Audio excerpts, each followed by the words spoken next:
So just a quick little morning video here. So I went to the Conservative Treehouse, which I guess is a place Diwattagate's involved, is doing a lot of this, and they are so fucking vested in George Zimmerman's going to be acquitted and he's going to get off and stand your ground. I mean, they have, when Diwattagate says I'm too emotionally invested, it's like, dude, I'm not the one that has the little nest of my little treeper buddies, I guess is what they call them. That's what the article. There was an article that Diwattagate showed where the guy from the Conservative Treehouse had gotten a reply from CNN analyst Mark Najame, and who said he didn't think there was any suspicious behavior in the 7-Eleven tape, but it was interesting to see that Trayvon was still there, that he'd left, a few minutes later, possibly. But it's just so silly. So, I mean, Waterman's out for not wanting to face any difficult things or things that can't be just talked away, is that he's just attacking the media bias.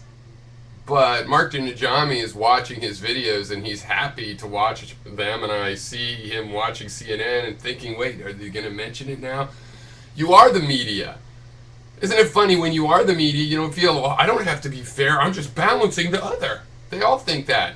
Fox doesn't have to be fair, they're balancing the other, Rachel Maddow doesn't have to be fair, she's balancing the other. Everybody's balancing the other. And if you want to go in and fight that, you can't just go in and say, well, I'm going to be lied to, but I'm going to put my stone on the perfect place on this complex scale and balance it.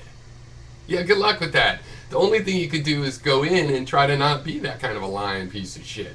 And even though you come from the give GZ the benefit of the doubt side or whatever you'd want, that you could still be someone in the middle that's saying, yeah, but I don't want to have the culture war version. I just like to have fact collecting versions. It's possible, and it's the only solution. Because otherwise, you're gonna put your little stone on there. You're gonna weigh it just right, and then they're gonna shine it on a light on it from Fox News, and it's gonna unbalance, and then it'll light up again. You're gonna balance out this piece of shit propaganda tilter totter. Don't jump on there. You just like being on the teeter-totter, admit it. You don't care about media bias. You love it. You want to be a, yay, media bias. I'm a media bias.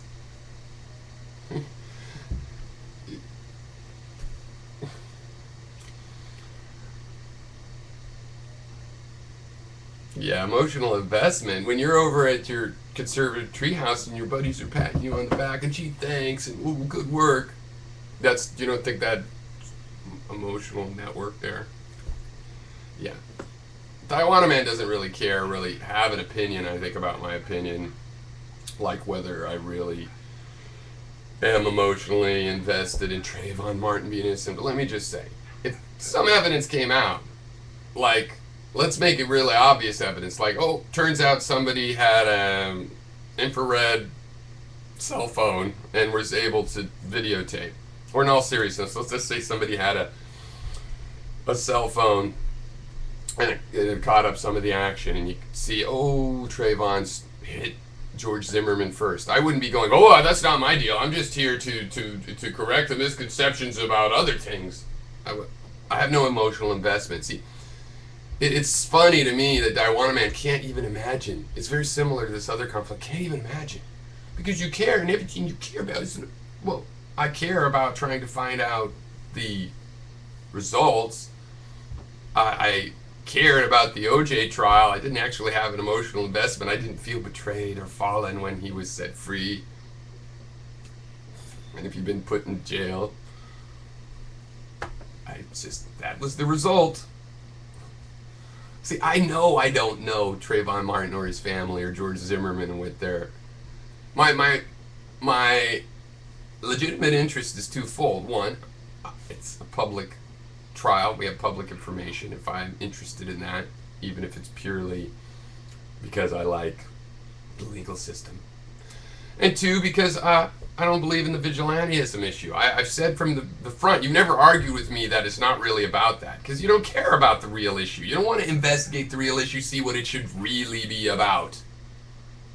But you ignore it and still think, no, it's because you like to think he's an angelic choir boy. I don't give a fuck about that. I don't give a fuck about that. I care about the rent-a-cop mentality being allowable unto a tasing, but not unto a death. Moron. You don't care about media bias. You basically just have admitted that. But everybody already knew it, but I always feel better giving someone a chance.